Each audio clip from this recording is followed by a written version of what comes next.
자, 오늘 말씀을 가지고 믿음의 4세대라는 제목으로 하나님 말씀 전하겠습니다. 디모데후서 2장 2절 한 절 가지고 전하겠습니다. 자, 오늘 말씀은 그 생명을 낳는 것에 대한 말씀이고, 그리고 제자를 삼는 것에 대한 말씀, 나아가서 다음 세대를 향한 그 꿈과 비전, 기쁨에 대한 말씀입니다.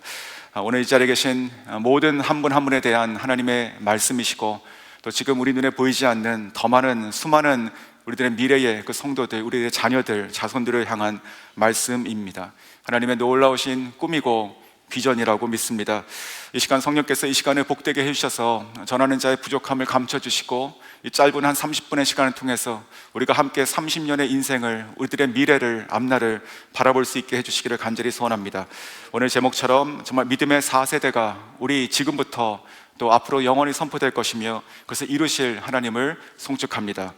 자, 시작하겠습니다. 믿음의 4세대 제자 삼음 무엇인가? 첫 번째는 생명이 전해지고 자라는 원리입니다.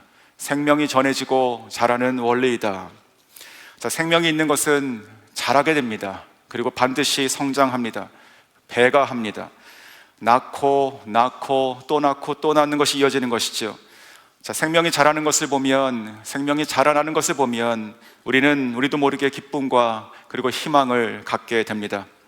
저희 어머니는 그 시장에서 대파, 감자 이런 걸 사시면 때때로 이렇게 밑둥을 잘라서 작은 그릇에 담가서 그 설거지하는 것 위에다가 놓곤 하셨습니다. 그것이 조금씩 자라는 걸 보면서 이렇게 기뻐하셨던 것이 생각이 납니다. 자, 겨울철이 지나고 또 봄이 되면 또 계절이 바뀌면 갈라졌던 그 아스팔트 밑에서부터 정말 작은 씨앗들이 발화가 되고 또 민들레가 피어나는 것들을 저희가 보게 됩니다. 그것을 보면서 기분 나빠할 사람이 없는 것이죠. 참 기분을 흐뭇하게 만듭니다. 우리 아이를 품고 낳는 어머니들이요, 그 뱃속에서 갓 나온 그 아이의 그 울음소리 들으면서 시끄럽다 이렇게 여기는 사람은 없습니다.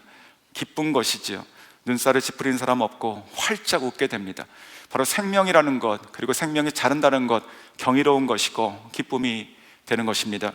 자, 이것은 우리가 바로 창조주이신 하나님의 형상을 닮은 자로 우리가 지어졌기 때문에 반응하는 것입니다. 태초에 천지와 사람을 지으시고 하나님께서 어떻게 하셨습니까? 보기에 심히 좋았더라. 하나님께서 기뻐하셨습니다. 그리고 그 조물주의 그 형상을 그대로 닮아 창조되어진 저희들, 바로 우리 가운데 그 생명을 향한 그 기쁨, 그 반응들이 나오게 되는 것이죠. 하나님께서는요, 남자와 여자 곧 인류를 창조하시고 이렇게 말씀하셨습니다. 창세기 1장 28절, 하나님이 그들에게 복을 주시며 하나님이 그들에게 이르시되 생육하고 번성하여 땅에 충만하라, 땅을 정복하라, 바다의 물고기와 하늘의 새와 땅에 움직이는 모든 생물을 다스리라 하시니라. 자, 하나님께서는요, 생육하고 번성하라고, 그리고 충만하라고 명령하셨습니다. 그리고 이 생육하고 번성할 수 있는 복을 우리에게 주신 것이지요. 그러므로 이 명령은 우리들에게 축복, 블레싱이 되는 것입니다. 자, 어떻게 그렇다면 우리들은 이 생명을 낳는 생육하고 번성할 수 있을까요?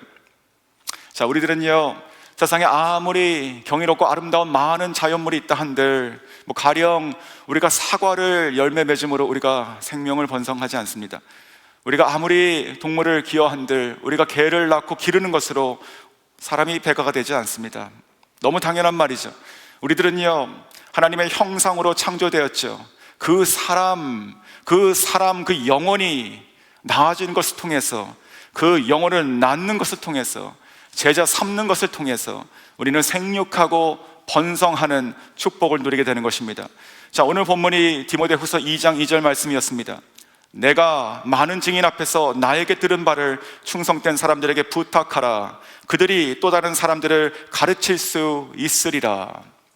자, 이 오늘 본문, 이 짧은 이 한 구절 가운데는 네 그룹의 사람들이 나오게 됩니다. 첫 번째, 말하고 있는 바울, 두 번째, 듣고 있는 디모데, 세 번째, 충성된 사람들, 네 번째, 바로 또 다른 사람들, 즉 제자를 낳는 체인이 나온 것이죠. 믿음의 4세대입니다. 자, 1세대였던 이 바울은 예수님을 음성으로 그리고 빛으로 직접 만났습니다. 그리고 2세대였던 이 디모데는 그의 영적 아들로서 바울로부터 말씀을 배우고 바울과 함께 하나님을 경험했습니다. 자, 3세대였던 이 충성된 사람들, 이들은 디모데를 통해서 바울의 가르침을 계승받게 됩니다. 그리고 마지막 그 충성된 사람들이 4세대 또 다른 사람들, 즉 바울로부터 이어져 온 하나님의 말씀을 가르치고 전수해 가게 된다는 말씀입니다. 자, 이 제자 삼음을 통해서 이 배가와 그리고 계승은 한 명이 한 명을 낳는 것으로 그저 근근히 끊어지지 않는 명맥을 유지하는 그런 수준이 아니라는 것이죠.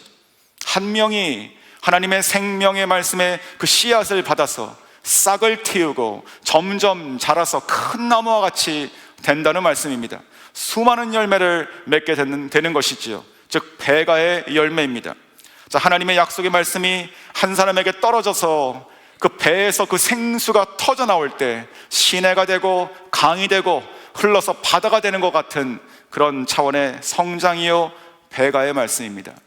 자, 요한복음 12장 24절 말씀입니다. 내가 진실로 진실로 너희에게 이르노니 한 알의 밀이 땅에 떨어져 죽지 아니하면 한 알 그대로 있고 죽으면 많은 열매를 맺느니라. 자, 한 알의 밀이 땅에 떨어져 죽으면 많은 열매를 맺느니라. 자, 이 배가와 이 번성은요, 이 말씀은 사도 바울을 위한 것만일까요? 바울이니까 할 수 있는 것일까요? 나 같은 작은 믿음의 소유자, 아니 내가 성경을 잘 모르는 나 같은 사람, 혹은 그저 내가 예배만 겨우 참석할 수 있는 이 바쁜 중에 살고 있는 나도 해당되는 말일까요? 하나님의 형상으로 창조된 우리 모두에게 주신 명령입니다. 하나님께서 말씀하셨어요. 선별해서 말씀하신 것이 아니고 사람을 창조하시고 그들에게 명령하셨습니다. 생육하고 번성하라. 자, 이것은 우리는 어떻게 하면 애를 써서 우리가 생육해서 종족을 유지하는가, 이런 이야기가 아닙니다. 하나님의 생명이, 하나님의 생명으로 호흡으로 지어진 그 생명체, 그 하나님의 생명이 주어진 그 자, 그 안에 예수 그리스도의 생명이 씨로 심겨진 자, 당연히 자연스럽게 풍성히 열매를 맺게 된다는 것이지요. 자연스러운 것이에요. 그러므로 이 하나님의 법칙은요, 이 번성한다는 것은요, 힘써 애써서 하는 것이 아니에요. 하나님의 생명에 담긴 자가 번성하는 것은 마치 방정식과 같은 것이에요. 등식이에요. 되는 것입니다. 이것이 바로 태초부터 주신 하나님의 창조의 원리이기 때문에 그렇습니다. 하나님의 입장에서는요, 반대로 예수님의 생명을 소유한 자가 살아가면서 아무 열매 맺지 못하고 살아가는 것, 그를 통해서 아무도 복음을 듣지 못하는 것, 그것이 이상한 것이지요. 또한 이 제자 삼음으로 말미암아 이 배가와 번성의 명령은요, 예수님이 바울뿐만 아니라 우리에게 직접 주신, 주님이 주신 명령이기도 합니다. 십자가에서 우리 죄를 위해서 달려 돌아가시고 부활하시고 그리고 승천하시며 마지막에 지상 대명령을 주셨습니다. 이렇게 말씀하십니다. 마태복음 28장 18절부터 20절 말씀. 예수께서 나와 말씀으로 이르시되 하늘과 땅의 모든 권세를 나에게 주셨으니 그러므로 너희는 가서 모든 족속으로 제자를 삼아 아버지와 아들과 성령의 이름으로 침례를 베풀고 내가 너희에게 분부한 모든 것을 가르쳐 지키게 하라. 볼지어다 내가 세상 끝날까지 너희와 항상 함께 있으리라 하시니라. 아멘. 자, 예수님께서는요, 제자들을 가르치셨습니다. 그리고 그 제자들은 예수님이 제자들에게 분부한 모든 것을, 그 배운 모든 말씀을 또 다른 사람에게 가르쳐 지키게 하라는 것입니다. 이 말씀에도 3세대가 들어가 있죠. 예수님과 그 제자들, 그리고 그들이 만나서 가르쳐야 되는 그 사람들. 하지만 이것은 그저 한 번, 두 번, 세 번 혹은 네 번 이 정도까지 가라는 것이 아니에요. 주님께서는 차원이 다른 말씀을 지금 하고 계십니다. 예수님께서 뭐라고 하셨습니까? 그 제자가 제자를 삼고 또 그 제자가 또 제자를 삼을 것인데 언제까지요? 모든 족속이, 모든 민족이, 모든 사람이 다 제자가 될 때까지. 한 사람이 아니에요. 내가 살아가는 그 가정 넘어가는 것이에요. 내가 살고 있는 작은 그 이웃도 아니에요. 한 도시도 아니에요. 한 나라도 아니에요. 모든 민족과 나라와 방언까지 다 가라고 하십니다. 어떻게 이것이 가능할까요? 어떻게 이것이 우리 같은 연약한 존재를 통해서 가능하다고 말씀하십니까? 바로 이 말씀 가운데 답이 있습니다. 무엇이냐면 이 말씀을 주신 이 분이 바로 이 말씀 앞과 뒤에 이 모든 것을 이루시겠다고 감싸는 약속을 주셨던 것이에요. 뭐라고 하셨습니까? 그 앞에 이렇게 말씀하셨죠. 하늘과 땅의 모든 권세를 내가 가졌다. 그분이 말씀하시는 거예요. 가라고요. 그리고 그 간자를 그냥 버려둔다고요? 아니죠. 그 뒤에 뭐라고 말씀하셨습니까? 내가 모든 권세를 가진 내가 너희를 보내는 내가 세상 끝날까지 너희와 항상 함께 할 것이다. 아멘. 사랑하는 성도 여러분, 제자 삼는 것이요, 믿음의 4세대, 이것은요 우리 교회에 있는 교사들을 위한, 사역자들을 위한 얘기가 아닙니다. 우리 교회 비전이기도 하죠. 우리는요 우리 모두를 향하신 하나님의 명령이에요. 생육하는 명령, 번성하는 명령, 그리고 축복과 생명의 말씀, 그것이 나를 향한, 나를 통한 말씀인 줄 믿으시기를 바랍니다. 아멘. 자, 두 번째, 자, 믿음의 4세대, 이 제자 삼은 무엇인가? 바로 사랑의 수고와 희생을 따른다. 사랑의 희생과 수고가 따른다는 것입니다. 자, 바울은요 자신이 영적 자녀들을 돌보고 그리고 키움에 대해서 이렇게 말한 적이 있습니다. 갈라디아서 4장 19절 말씀, 나의 자녀들아, 너희 속에 그리스도의 형상을 이루기까지 다시 너희를 위하여 해산하는 수고를 하노니. 바울의 육신의 자녀가 아니죠. 영적인 자녀들입니다. 자, 바울은 그의 영적인 자녀들, 그 안에 예수 그리스도의 형상이 어떻게 해요? 온전하게 이루어질 때까지 어느 정도요? 산모가 아이를 낳는 그 해산의 고통, 그것을 한 번이요 계속 끝까지 내가 다시 하겠노라 라고 얘기하고 있습니다. 자, 산모가 정말 아이를 낳는데 힘 한 번 크게 주고 나오면 얼마나 편합니까? 우리가 자녀를 기를 때도 마찬가지예요. 정말 아이들 속 한 번 안 썩이고요, 그저 한 번 말하면 딱딱 들어주면 얼마나 편할까요? 근데 그렇지 않습니다.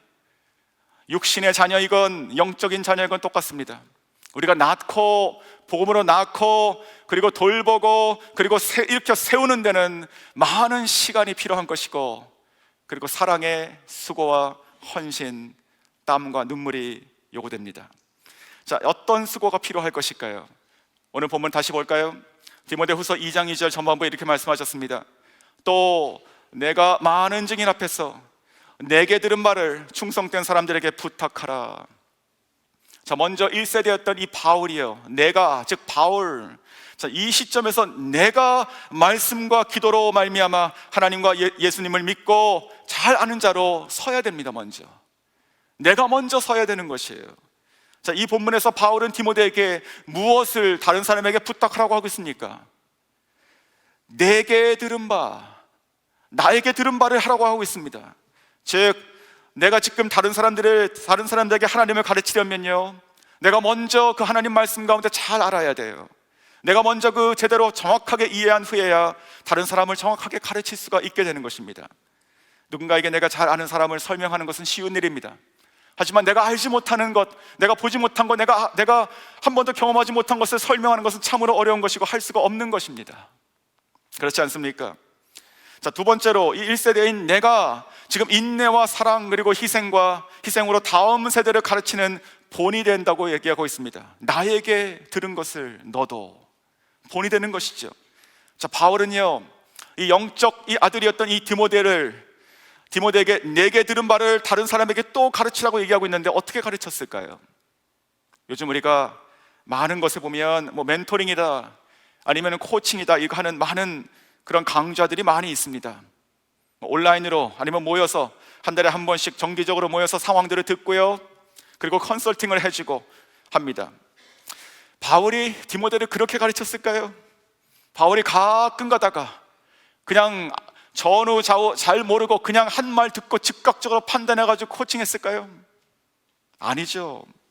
바울은 그렇게 안 했습니다. 바울은요 디모데와 함께 살고 함께 먹고 함께 일하고 함께 땀 흘리고 함께 핍박받고 함께 오랜 시간 그 믿음의 여정을 걸었습니다. 그 모든 시간과 여정 가운데 계속 말을 한 것이죠. 하나님의 말씀을 계속 전했어요. 자기를 부르시고 자기에게 보이신 그 그리스도, 그 은문성과 그 빛을 쫓아가는 그 이 놀라운 영광의 이 삶, 그 말씀, 이것을 디모데에게 계속 보여주고 가르쳤습니다. 그리고 그 말씀대로 살아가는 본을 보였습니다.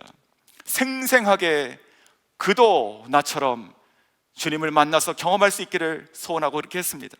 자, 오랜 시간이 흘러서 이 사도 바울은 그의 인생의 끝자락인 로마 감옥에서 죽음을 앞두고 디모데 후서를 지금 쓰고 있습니다. 그러면서 영적 아들이었던 이 디모데에게 이렇게 말을 시작합니다. 디모데 후서 1장 3절과 4절이에요. 내가 밤낮 간구하는 가운데 쉬지 않고 너를 생각하여 청결한 마음은 양심으로 조상적부터 섬겨오던 하나님께 감사하고 너의 눈물을 생각하여 너 보기를 원함은 내 기쁨이 가득하게 하려 함이니. 자, 그런데 이 기쁨의 이 말, 그리고 이 디모데 후서 전체 내용을 바울의 마음으로, 그 심정으로 이렇게 읽을 수 있지 않을까요? 디모데야, 너는 나와 함께한 그 시간들, 내가 너와 함께 그 쏟았던 그 눈물들을 다 기억하고 있지 않느냐? 내가 너에게 가르쳤던 그 말씀들, 그거 지금도 생생하게 다 기억하고 있지 않느냐? 내가 너에게 이제도 부탁하노니 너는 그 하나님의 말씀을 다음 세대에게 똑같이 가르치라. 너도 생명을 낳아라. 그렇게 지금 얘기하고 있는 것입니다. 선교지에서 처음 집에서 교회를 시작했었을 때입니다. 방을 하나 치우고요, 하나님 말씀을 가르치고 기도하는 공간으로 정했습니다. 그리고 학생들을 모아가지고 시작했어요. 성경을 한 번도 읽어본 적이 없는 아이들, 그리고 그들 가운데 모여가지고 성경책을 펴고 새가족반이다 시작했습니다. 예수님의 복음을 가르쳤어요. 작은 테이블 하나 위에 성경책과 그리고 유인물들을 놓고 눈을 보면서 가르치기 시작했습니다. 모두가 다 차가운 타일 바닥에 앉아서 불편하게 말씀을 배웠죠. 자, 그렇게 몇 개월이 지났어요. 그리고 아주 깜짝 놀란, 아주 잊지 못할 순간이 하나 있습니다. 예수님을 믿은 지 얼마 되지 않았던 한 자매가 있었습니다. 이 자매가 복음을 정말로 믿었어요. 잘 배웠어요. 그래서 이 자매에게 위임했습니다. 다음번에 한 그룹이 생기면 한번 가르쳐봐라. 그래서 그 자매에게 새가족반을 맡겼습니다. 그런데 무엇을 봤냐면, 내가 가르치고 있던 그 자리에 똑같은 모양으로 앉아가지고 성경책과 그 과에서 했던 얘기 똑같이 하고 똑같이 질문하고 심지어 제스처까지 똑같이 하고 있었습니다. 그것을 보면서 참으로 놀라고 참 기쁘고 웃음이 나왔었습니다. 똑같구나. 자, 바울은요, 고린도 후서에서도 자신이 사랑과 희생으로 양육했던 제자들에게 이렇게 얘기하고 있습니다. 고린도 후서 2장 4절 말씀이에요. 내가 마음에 큰 놀림과 걱정이 있어 많은 눈물로 너희에게 썼노니 이는 너희로 근심하게 하려 하는 것이 아니라 오직 내가 너희를 향하여 넘치는 사랑이 있음을 너희로 알게 하려 함이라. 자, 바울은요, 하나님의 말씀을 가르치고 순종하도록 제자들을 양육했습니다. 근데 때때로 그들이 믿음에서 떨어지고 멀어질 때가 있었을 것이에요. 그때마다 어떻게 했다고요? 사도 바울 그 자신도 그것에 그들에 대한 영적인 큰 눌림이 있었다고요. 하나님이 주시는 영적 부담을 가지고 그는 수없이 눈물로 기도했다고 기록하고 있습니다. 밤낮으로 기도했습니다. 한 영혼이 제대로 일어나길 때까지, 한 영혼의 말씀 가운데 설 때까지, 주님을 따라가는 제자로 한 사람이 설 때까지 그는 기도했습니다. 그것이 바로 그 제자들을 향한 사도 바울과 그리고 하나님의 아버지의 사랑이었다고 지금 고백하고 있는 것입니다. 또 빌립보서 1장 8절입니다. 내가 예수 그리스도의 심장으로 너희 무리를 얼마나 사모하는지 하나님이 내 증인이시니라. 바울은요, 제자들을 사랑하는 그 마음이 머리로 하지 않았어요.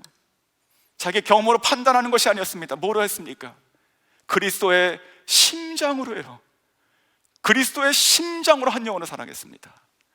바로 이것이, 바로 제가 그렇게 평생을 살았다는 것이 하나님 앞에서 하나님께서 나의 증인이라고 겸손하면서도 당당하게 얘기하고 있는 것이에요. 내가 그리스도의 심장으로 너희들을 섬겼다. 어떤 분들은 이렇게 속으로 생각이 드시는 분이 있을 수도 있습니다. 제자 삼는 것이 생육하고 번성하는 창조의 명령인 것도 알겠고, 더불어서 예수님께서 마지막에 우리에게 주신 지상 대명령이라고 하는데, 나도 그래서 한번 애를 쓰고 해봤는데 잘 안 되더라.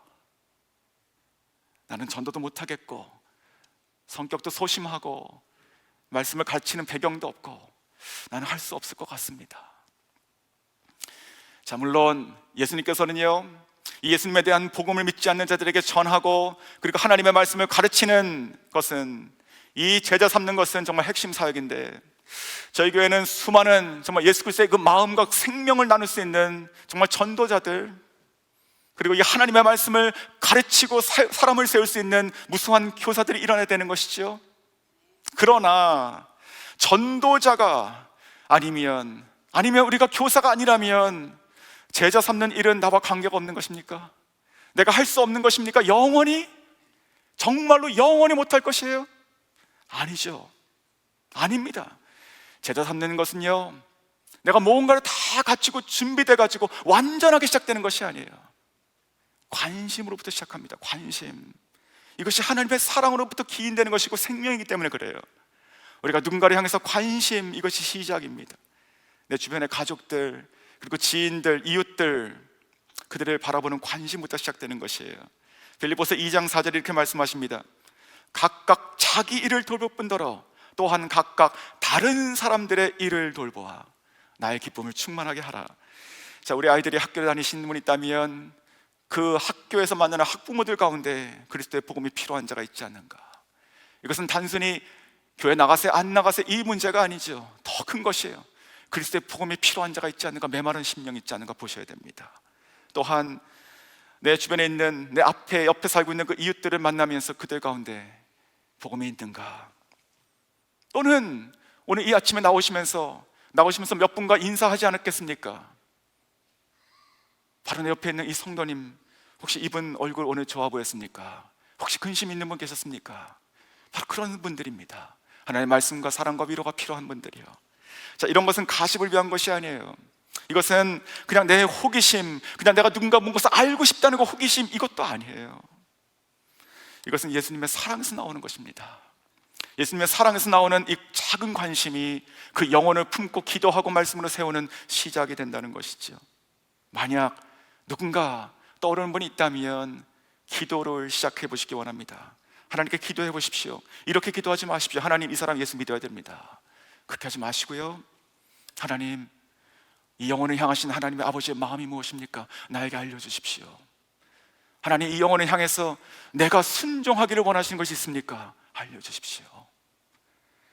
그 마음 가운데 순종해서 가서 인사를 나누고 함께 시간을 보내는 것이 얼마나 아름다운 일인가 생각이 듭니다. 직장에서도 마찬가지라 생각이 들어요. 어제 중보기도 모임이 있었고 거기서 한 집사님과 대화를 나눴습니다. 짧은 시간이었지만 어떻게 살아왔는지에 대한 인생의 큰 신앙의 여정들을 잘 듣고 귀한 시간이었어요. 이분은 직장을 다니고 있는데 그 동료들에 대한 그 전도에 열망이 있는 분이었습니다. 한국에서 직장을 다닐 때도요, 그 자기 회사 앞에 있는 그 광화문에 있는 한 카페에서 정기적으로 새벽 6시에 믿는 동료들과 모여서 기도하고 그렇게 했다고 합니다. 그런데 지금 이곳에 와서 보니까 지금 이 미국에서 다니는 이 직장에서는 그렇게 할 수가 힘들다는 것이에요. 코로나 이후의 상황도 바뀌었죠. 그리고 무엇보다도 문화가 틀리죠. 자, 그래서 믿는 사람들이 간혹 있지만 서로 간의 연결, 연락, 기도 누구도 시작하지 않고 하지도 않고 있다는 것입니다. 그래서 제가 이렇게 생각이 들었습니다. 집사님이 하세요. 집사님이 하세요. 그 마음에 부담을 주시는 분이 하나님께서 시작하시는 분이 아니겠습니까? 기도해 보시면 좋겠습니다. 사랑하는 성도 여러분, 우리도 뭣도 마찬가지죠. 우리의 상황 가운데, 나의 가족 가운데, 나의 관심 가운데 이것을 조금씩만 넘어가면 그러면 예수님께서 보여주시는 정말 그 숨어있는 영혼들이 보이기 시작할 것입니다. 그 사람 품고 기도하고 그리고 용기를 내어서 순종하는 마음으로 한 발짝만 나가시면 됩니다. 그것이 바로 시작입니다. 이렇게 우리가 하나님을 향한 이 제자를 품는 것에 대한 그 수고와 헌신에서, 그러나 조급함을 우리가 주의해야 될 것입니다. 조급함. 하나님을 신뢰하지 못할 때 우리가 조급하게 되는 것 같아요. 그리고 기다리지 못하는 것 같습니다. 내가 언제 이 사람을 양육해서 언제 하나님의 일꾼으로 삼을까, 이런 마음을 저도 많이 참 가졌던 것 같습니다. 그리고 깨닫게 하신 것이 성령님을 의지하지 않고 있구나, 성령님께서 이 사람 가운데 일하시는 것을 내가 닥달하고 있구나, 내 생각과 내 틀로 내가 빨리 찍어서 내고 싶어 하고 있구나, 이런 생각이 들었습니다. 중국 가면 그 극동 그 지방에 그 모죽이라고 하는 대나무가 있다고 합니다. 모죽, 털모자입니다. 이 대나무는요, 한 30m로 자라는 아주 울창한, 즉 이 한 1000여 동 되는 대나무 중에서도 최고로 치는 것 중에 하나라고 합니다. 그런데 이 모죽 대나무에는 아주 신비한 비밀이 하나 있어요. 아주 신비의 시간이 있습니다. 자, 이 모죽은요, 이 씨를 심으면, 그리고 아무리 물을 줘도, 그리고 영양분을 아무리 갖다 쏟아 부어도 아무런 변화가 없어요. 처음에 1년이 지나도 아무런 변화가 없습니다. 2년이 지나도, 3년이 지나도, 4년이 지나도 아무런 변화가 없어요. 그냥 땅이에요. 그냥 땅. 그런데 5년이 지나서 기적이 일어납니다. 5년이 지나서 작은 손가락만한 죽순이 나오기 시작해요. 그러더니 갑자기 그때로부터 하루에 약 최장 80cm가 자랍니다. 그래서 약 3주 후에 30m 울창한 대나무 숲을 이룬다고 합니다. 정말 놀랍지 않습니까? 이게 너무 신기해서 그 학자들이 땅을 파봤다고 합니다. 그리고 놀라운 것을 발견했어요. 아직 땅 위로 손가락만한 죽순도 안 올라왔던 그때에 이미 그 대나무는, 그 뿌리는 이미 사방으로 근 10리 넘도록 땅 깊숙이 들어가 있다는 것이죠. 제자 삼는 것도 저는 이거 똑같다 생각이 듭니다. 우리가 한 영혼을 키우는 것이 똑같습니다. 사랑의 수고, 헌신도 똑같아요. 그 안에 우리가 복음으로 생명의 싹을 틔우죠. 그리고 뿌리죠. 근데 우리가 하나님을 신뢰하는 시간이 필요한 것이에요. 내가 할 일은요, 오늘도 내가 수고하고 땀 흘리고 그들과 함께 하는 것이고, 하나님께서 이 영혼을 바라보시는 그 마음을 깨달아 순종하는 것입니다. 그 일이 계속 되어질 때, 내 눈에 아무 변화가 없는 것처럼 보이는 그 순간에 하나님을 신뢰하고 하나님의 성령께 의탁하는 것이에요. 그러면 어느 순간 때가 되면 하나님께서 그 영혼을 완전히 바뀌사 어느 순간에 내 앞에 큰 장대와 같은 나무처럼 일어날 수 믿습니다. 사랑하는 성도 여러분, 특별히요, 자녀에게 그렇게 할 수 있기를 원합니다.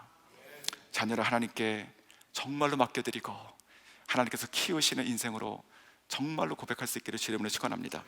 자, 세 번째, 자, 그렇다면 이렇게 정말 수고스러운 것인가, 그냥 무조건 기다리는 것인가, 이렇게 생각이 들지 않습니까? 자, 마지막 세 번째 기쁜 소식을 하나 전해드립니다. 제자 삼는 것은요, 그저 수고하고 헌신하는 것뿐만이 아닌 것이에요. 제자 삼는 것은 기쁨입니다. 기쁨. 자, 이 기쁨을 어떻게 설명해야 될까요? 자, 이 기쁨은요, 정말 말씀으로 사람을 정말로 함께 호흡하며 세워간 자만 누릴 수 있는 기쁨입니다. 정말로 고귀하고 아름다운 기쁨입니다. 뜨거운 나라에 살아보신 분은 공감하실 것이에요. 제가 있었던 곳은요, 겨울이 없는 나라였습니다. 그냥 여름. 자, 그들에게 겨울에 내리는 눈을 설명하는 것은 불가능한 것이었습니다. 태어나가지고 죽을 때까지 거진 대부분의 사람들은요, 눈을 그저 화면으로만 봤어요. 그냥 상상해요. 그들에게 정확하게 내가 설명을 할 수 있죠. 보는 것으로 어떻게 이해는 할 수 있죠. 하지만 그 촉감을 느끼지 못합니다. 10달 동안 아이를 뱃속에 갖고 있다가 그 출산한 그 어머니, 아마 그 어머니만 그 기쁨을 누릴 것입니다. 이처럼 다른 영혼을 우리가 품고 양육하고 정말 수고와 헌신으로 눈물로 해본 자들, 자, 이들 가운데는 다른 사람이 누리지 못하는 기쁨이 있다는 것이에요. 사랑으로 섬기고 말씀으로 양육하고 정말 기도로 늘 눈물로 보살피며 그의 한 영혼을 끝까지 사랑했던 자, 예수님께서 그 안에 심기시고 주님께서 그 안에 자라시고 그 한 사람을 만들어가는 것을 내 눈으로 지켜본 자, 그런 모습을 보면 정말로 내 입에 무슨 떡이 들어가는 것이 아닌데 너무 기쁘고 행복하지 않습니까? 그런 사람을 보면 정말 기뻐가지고 콧노래가 절로 나오지 않습니까? 한 사람이 정말로 주님 앞에서 온전하게 제자로 서는 것을, 그 과정을 볼 때는 정말로 그때까지의 모든 그 희생과 수고, 그리고 내 마음에 흘렸던 그 눈물들, 그것이 한순간에 사라지지 않습니까? 무엇보다도 우리는 그 한 사람의 제자 삼는 것을 통해서 우리를 그와 같이 사랑하신, 포기하지 않으시는 하나님 아버지의 그 사랑을 절실하게 깨닫게 됩니다.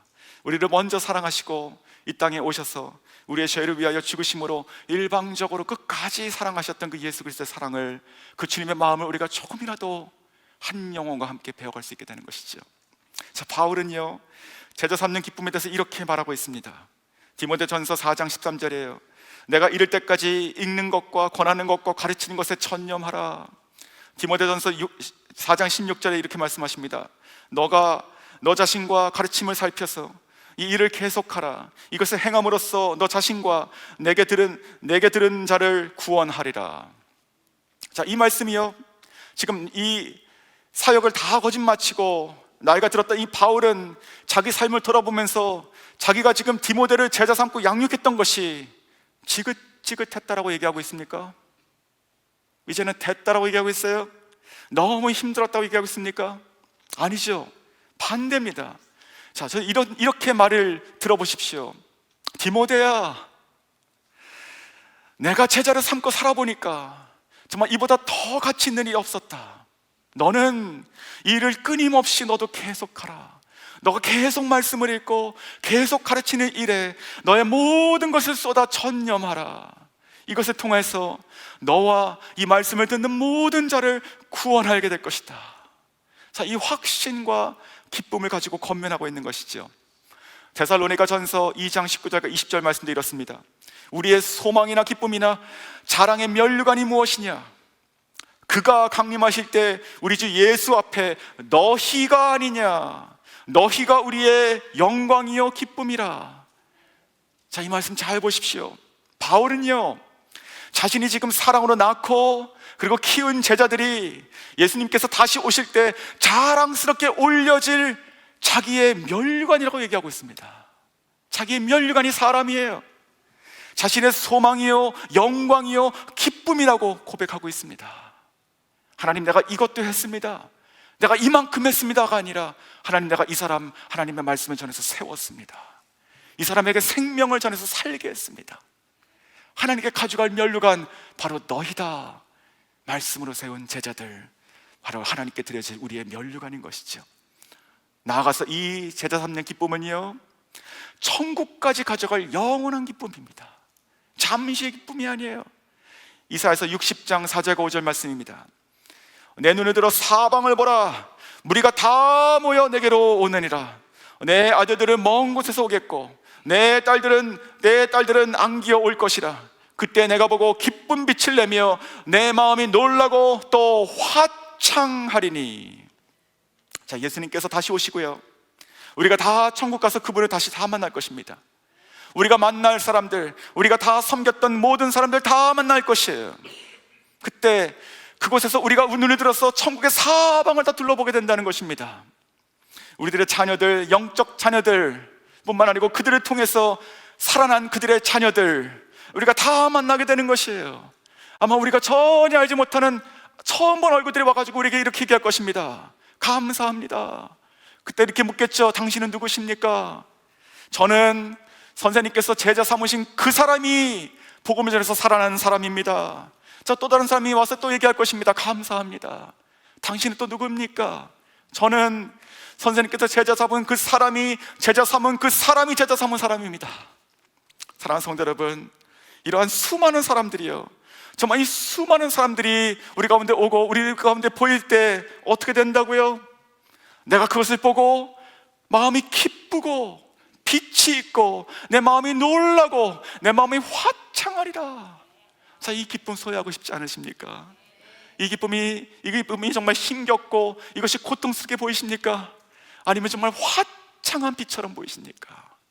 한 사람을 세우는 것, 복음을 전해서 한 사람을 살리는 것, 그리고 말씀으로 세우는 것, 그를 또 통해서 또 다른 사람을 세우는 것, 이것은 하나님의 생육의 원리이고 예수님의 비전과 꿈이며 우리를 향해서 이루신, 우리에게 주신 영원한 기쁨입니다. 마지막으로 우리 주변에 있었던 아주 정말 평범한 사람의 이야기를 하나 드리겠습니다. 아주 평범하지만 아주 비범한 사람의 이야기입니다. 자, 이 이야기는 제 처의 고등학교 선생님의 이야기입니다. 편의상 제가 화자가 되어서 얘기해 드리겠습니다. 자, 고등학교 3학년 때 저와 모든 학생들은 방과 후 특별활동을 하나씩 꼭 했어야 됐습니다.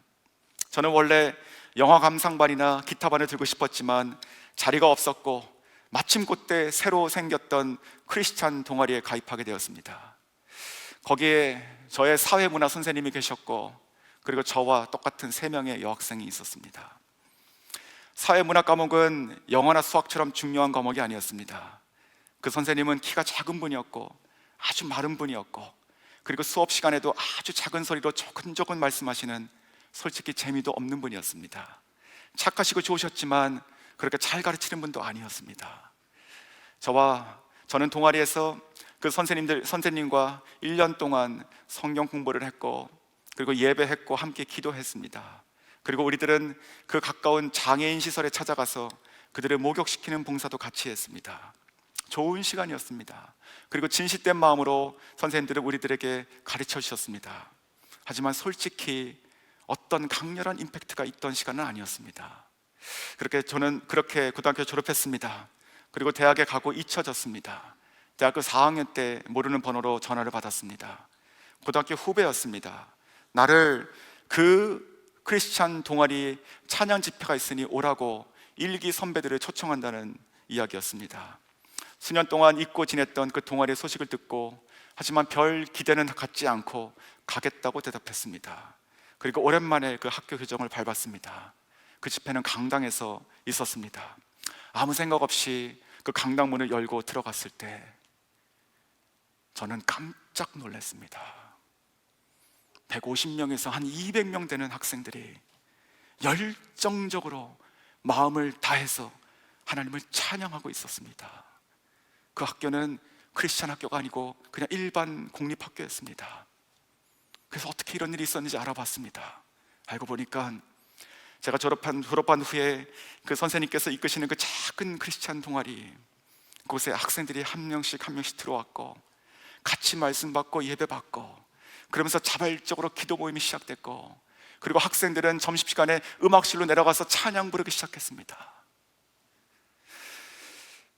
그날 제가 그 강당에 들어가서 보았던 선생님의 얼굴을 잊을 수가 없습니다. 그 작고 아담한 체구였던 그 선생님은 강당 뒤에서 두 손을 활짝 높이 들고 눈물을 줄줄 흘리며 하나님을 찬양하고 있었습니다.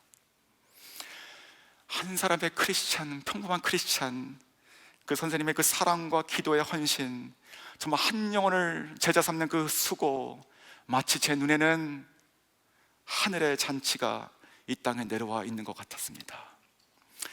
사랑하는 성도 여러분, 믿음의 4세대 제자 삼음, 이것은 특정한 사람을 위한 것이 아닙니다. 제자 삼는 것은요, 생육하고 번성하는 것이에요. 그리고 영혼을 사랑하고 수고하여 헌신하여 생명을 낳는 것입니다. 그리스도의 심장을 알게 되는 것이에요. 그리고 이 땅뿐만이 아니고 천국에서까지 누릴 영원한 기쁨을 소유하게 하는 우리 인생의 면류관을 주는 것입니다. 이것을 누리고 싶으십니까? 우리 모두가 다 이 생명을 낳는 영광의 칭호, 제자 삼는 자, 정말 믿음의 4세대 될 수 있기 원합니다. 그러한 모든 성도님들, 또 우리의 자녀들, 또 우리의 청년들, 우리가 모두가 될 수 있기를 지금부터 영원히 함께 하시길 주님의 이름으로 축원합니다.